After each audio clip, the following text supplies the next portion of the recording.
Welcome back. So, as you've noticed, recently I've been posting a couple of videos about how to alter jeans from the back seam in order to make the waist fit properly. So, these jeans are all jeans that I've altered for my tween daughter because juniors is a very hard size for her to fit into. And we found that shopping or thrifting in the women's section, the very, very small women's section, is the best fit. It just has to be altered in the waist and hip area. So for this particular pair, it is that we're going to take in darts. Now these darts were already existing, so that made it a little bit easier to just follow along those lines and just take them in a little bit more through that area.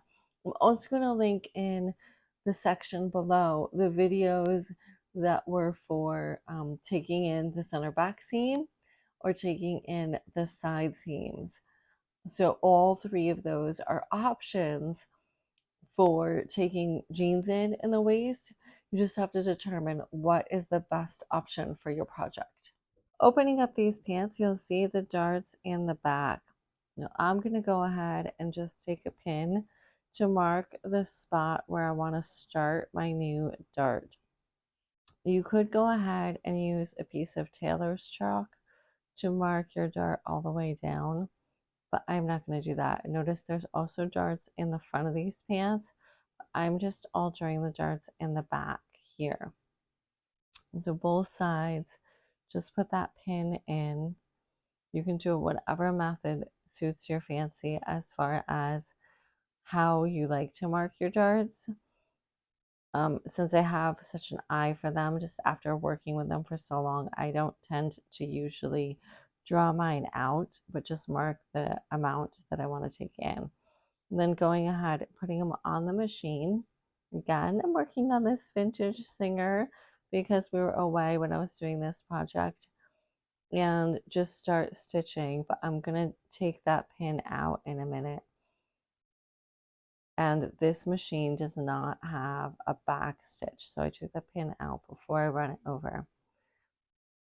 But it is very small stitching, so typically you'd want to do a back stitch at the beginning of that.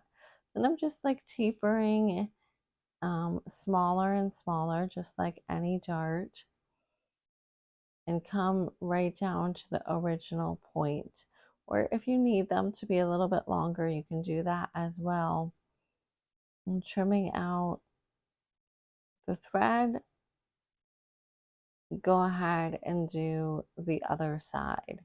So this is one of the simplest waist alterations.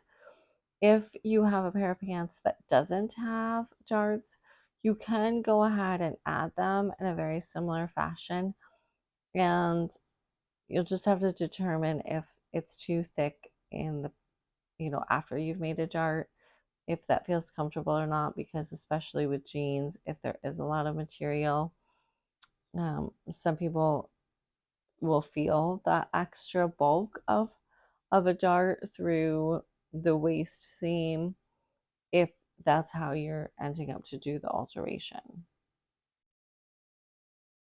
So you can see this is the finished look of the dart, and then the perfect fit that results afterward. Thank you for watching. You can shop tutorials and classes on my website, naomifeda.net. Be sure to like and subscribe. And as always, may God sow his love into your heart today.